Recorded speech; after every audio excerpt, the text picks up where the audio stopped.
Hello dear students.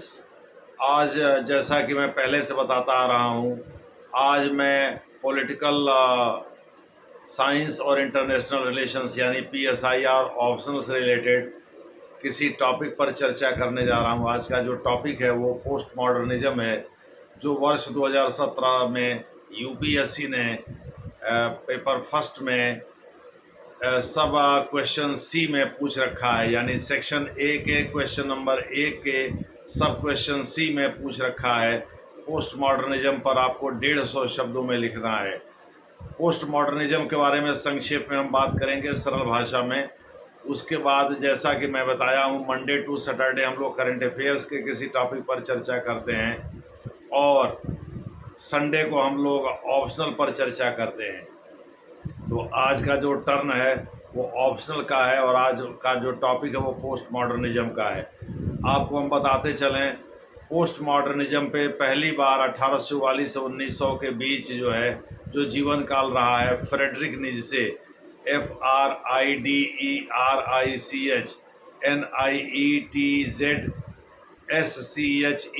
Frederick Nietzsche नामक एक German philosopher ने सबसे पहले पोस्ट मॉडर्निज्म की व्याख्या किया। उसको समझाया पावर के अर्थ में, यानी सत्ता के अर्थ में। बाद में चल कर के चाहे वो जीन फ्रांसिस लियोटार्ड हों या रिचर्ड रॉटरी हों, इन लोगों ने 20वीं सदी में इसको आगे बढ़ाया अपने विभिन्न लेखनी के माध्यम से। तो मैं इसमें 3 विद्वानों के नाम आपको याद रखना है। आप आगे चल कर के थोड़ा बहुत इसमें फोकल्ट का भी नाम ले सकते हैं, जो कि फ्रेंच फिलोसफर था, जो कि पावर से रिलेट करके इसको बताता है। लेकिन मुख्य रूप से फ्रेडरिक नीत्शे जर्मन फिलोसफर का जिक्र आपको करना है, जो 19वीं सदी में 1844 से 1900 तक का उनका कार्यकाल था। और बाद में चल कर के जीन फ्रांसिस लियोटार्ड का जिक्र करना है, बाद में रिचर्ड रोटरी का जिक्र करना है, यानी 3 विद्वानों के नामों का जिक्र करना है। और इन तीनों ने अपने अपने लेखनी के माध्यम से, जैसे पोस्ट मॉडर्न कंडीशंस 1979 से 1984 के बीच कंप्लीट किया था लियोटार्ड ने, और उन्होंने इसको बताया था कि भाई पोस्ट मॉडर्निज्म क्या है। दूसरे शब्दों में जो हम देखते हैं सत्ता में, सत्ता के नज़रिए से, और किसी नज़रिए से मत इसको समझाने लगेगा, नहीं तो गलत हो जाएगा। पानी को पानी नहीं कहिएगा तो क्या कहिएगा। मॉडर्निज्म जहाँ एनलाइटनमेंट और राशनलिज्म, यानी कि जो जागरण काल हुआ यूरोप में मध्यकाल में, और उसके बाद जो राशनलिस्ट फेज आया, जिसमें कि तर्क के माध्यम से ज्ञान अर्जित करने की चीज़ों पर फोकस किया गया। दूसरे शब्दों में मान लीजिए आप सेंस एक्सपीरियंस के आधार पर पहले ज्ञान अर्जित करते थे, जैसे हाथ से जो छू करके जो आपको वास्तविकता लगे, नाक से सूंघ करके, मुंह से टच करके, या कान से सुन करके, उसी को आप सच्चाई मानते थे, सत्य मानते थे, आँख से देखते थे। यही तो सेंस एक्सपीरियंस या सेंस ऑर्गन्स है जिनसे आप एक्सपीरियंस करते हैं।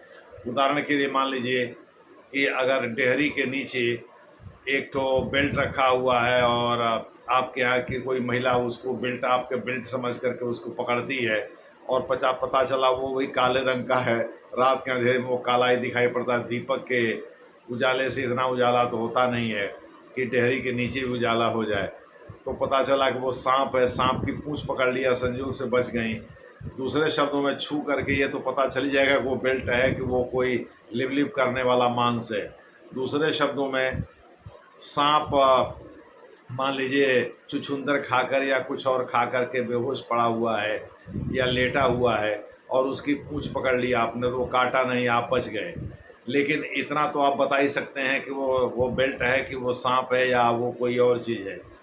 तो इस प्रकार से मोटे तौर पर पहले ज्ञान को ये माना जाता था कि सेंस एक्सपीरियंस के द्वारा ही चीज़ों का अनुभव किया जा सकता है। जो इंद्रिय हैं शरीर के, जैसे छूने से, चखने से, देखने से, सुनने से या सूंघने से जो अनुभव होता है, वही सच्चाई है, वही ज्ञान है। लेकिन पोस्ट मॉडर्निज्म इसको नहीं मानता। वो ये कहता है कि नहीं भाई, ऐसा है, सत्ता में जो आदमी अपने नज़रिए से दुनिया को समझाता है, समाज को जो समझाता है, जो सत्ताधारी हैं, वैसे ही समाज के लोग चीज़ों को समझते हैं। जैसे बीजेपी पर आरोप विरोधी दल के लोग लगाते हैं कि ये फर्जी राष्ट्रवाद और फर्जी धर्म संबंधी चीज़ें लोगों को उसका घूंट पिलाते हैं। दूसरे शब्दों में ये वास्तव में राष्ट्रवादी हैं नहीं, लेकिन राष्ट्रवाद यानी पाकिस्तान के खिलाफ एजेंडा चला करके या एक खास धर्म और समुदाय के विरुद्ध एजेंडा चला करके ये कहते हैं कि भाई यही सच्चाई है, यानी वो डर दिखाते हैं, जबकि ऐसा कुछ है नहीं समाज में। दूसरे शब्दों में 70-75 साल तक ऐसा कुछ डर दिखा नहीं। एक बार पाकिस्तान का विभाजन हो गया तो हो गया, लेकिन किसी समुदाय का डर दिखाकर दूसरे के दिमाग में गलतफहमी पैदा करना और उसके प्रति नफरत का भाव पैदा करना और फिर उसके आधार पर बने हुए देश के विरुद्ध विस्फोमन करना और राष्ट्रवाद का अलग जगाना, ये बीजेपी का चरित्र है। तो यानी सत्ता के लोग जिस तरह से चीज़ों को समझाते हैं, टोटल मतलब ये व्याख्या की चीज़ है, उसी तरह से समाज समझता है, ऐसा पोस्ट मॉडर्निस्ट का मानना है। दूसरे शब्दों में इसे छू कर, चख कर या देख कर महसूस नहीं किया जा सकता, इसे यह व्याख्या के पर आधारित है। दूसरे शब्दों में इसे तर्क के द्वारा भी नहीं समझा जा सकता, इसे पुनर्जागरण काल की तरह से ज्ञान पर बल देकर के भी नहीं समझा जा सकता, इसे व्याख्या के आधार पर ही समझा जा सकता है। यानी सत्ताधारी जिस तरह से चीज़ों की व्याख्या करता है उसी तरह से हम चीज़ों को समझते हैं, ऐसा ये पोस्ट मॉडर्निस्ट यानी उत्तर आधुनिकवादियों का मानना है कि जैसे सत्ता में जो बैठे हुए लोग हैं, सत्ता के अर्थ में ही हम इसकी बात कर रहे हैं, यानी हम लोग पॉलिटिकल थियरी पढ़ रहे हैं, तो जाहिर है इसमें आइडियोलॉजी पर भी फोकस करना है, जो कि आपके सिलेबस का हिस्सा भी है। ठीक है, तो इस प्रकार से हम लोग पॉलिटिकल आइडियोलॉजी पर चर्चा करना, उसमें पोस्ट मॉडर्निज्म तमाम इज़म है, जिसमें एक पोस्ट मॉडर्निज्म यानी उत्तर आधुनिकवाद भी है, जो कि पोस्ट मॉडर्न से मॉडर्न से अलग है। पोस्ट मॉडर्निज्म मॉडर्न से अलग है। मॉडर्न जहाँ राशनलिज्म की यानी तर्कवाद की बात स्वीकार करता है, जहाँ वो एनलाइटनमेंट यानी पुनर्जागरण काल की बात स्वीकार करता है, जहाँ ज्ञान को तर्क के आधार पर स्वीकार करने की बात करता है, जो डार्क एजेज यूरोप में चला था, अंधयुग, उससे बाहर निकलने के लिए इसी पुनर्जागरण काल का सहारा लिया गया था। उसके बाद राशनलिस्ट आए थे, यानी तर्क के द्वारा चीज़ों को समझने की प्रवृत्ति चल पड़ी थी। हालांकि इसकी परंपरा बहुत पुरानी है, खैर उसके बारे में कभी आगे हम चर्चा करेंगे। लेकिन आधुनिक युग में इसका जन्म माना जाता है यूरोप में हुआ, वो भी अंध युग के बाद। खैर इस पर चर्चा हम लोग बाद में करेंगे। तो पोस्ट मॉडर्निज्म बेसिकली 19वीं सदी फ्रेडरिक नीत्शे, जो कि जर्मन फिलोसफर थे, उनके लेखनी से ये प्रकट हुआ। वो ये मानते हैं जो सत्ता में बैठे लोग हैं वो दुनिया को जिस तरह का घूंट पिलाते हैं, खास करके अपने क्षेत्राधिकार में, वो लोग उसी तरह का घूंट पीते हैं, उसी तरह उसी नज़रिए से चीज़ों को देखते हैं। यानी ये टोटली ये व्याख्या की चीज़ है, इसमें सच्चाई जैसी कोई बात नहीं होती, यानी रियलिटी जैसी कोई बात नहीं होती। ये एब्स्ट्रैक्ट होता है, अमूर्त होता है, और जैसे व्याख्या सत्ताधारी कर देते हैं वैसे ही लोग समझते हैं, जैसा हमने एक एग्जाम्पल दे करके आपको बताया। दूसरे शब्दों में आज भी बहुत सारे लोग मेजॉरिटी कम्युनिटी के हैं जो इसमें कोई वामपंथी है, कोई कुछ है, कोई कुछ है, कोई लेफ्ट लिबरल है, और उसको बीजेपी वाले डिराइड करते हैं, उसका मजाक उड़ाते हैं, ये कह करके उन्होंने चीज़ों को ख़राब किया है, और वो अपने तरीके से इस देश के लोगों को घूंट पिलाते हैं और समझाते हैं कि ये राष्ट्रवाद है, ये धर्म है। हालांकि इस लोकसभा चुनाव में बहुत कुछ सही नहीं हुआ।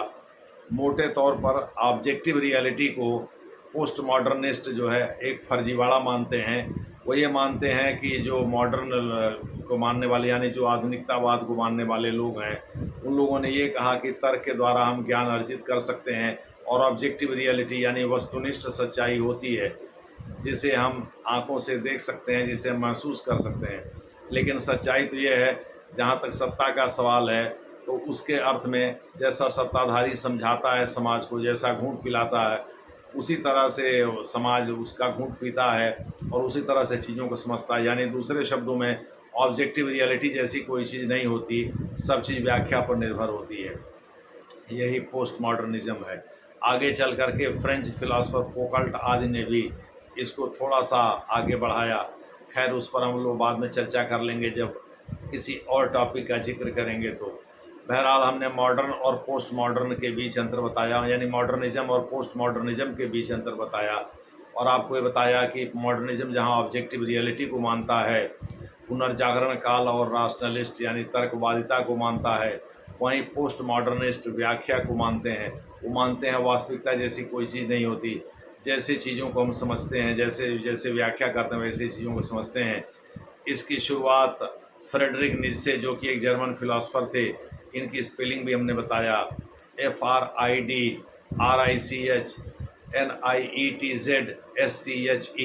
Frederick Nietzsche. 1844 से 1900 इनका कार्यकाल जीवन काल है। एक्चुअली इन्होंने ही सबसे पहले जो है पोस्ट मॉडर्निज्म का जिक्र किया था। ये वो पीरियड था जब पोस्ट मॉडर्निज्म यानी मॉडर्निज्म के बाद जो आता है उत्तर आधुनिकवाद, उसकी शुरुआत होती है। इसमें सत्ता के नज़रिए ही नहीं, अगर पानी को आप या इमली को या आम को कुछ और कहेंगे, दूसरे शब्दों में ऑब्जेक्टिव रियलिटी केवल सत्ता के अर्थ में ही आपको समझना है सभी चीज़ों का, यानी एब्सर्डिटी के लेवल तक इसको नहीं ले जाना है। अब जैसे कोई आरक्षण की बात करे तो कहे कि भाई क्या क्रिकेट टीम में भी आरक्षण होगा, क्या वहाँ कप्तान का पद भी आरक्षित रहेगा, रोहित शर्मा ब्राह्मण है तो उनको हटा करके उसकी जगह पर किसी एससी को रखा जाएगा।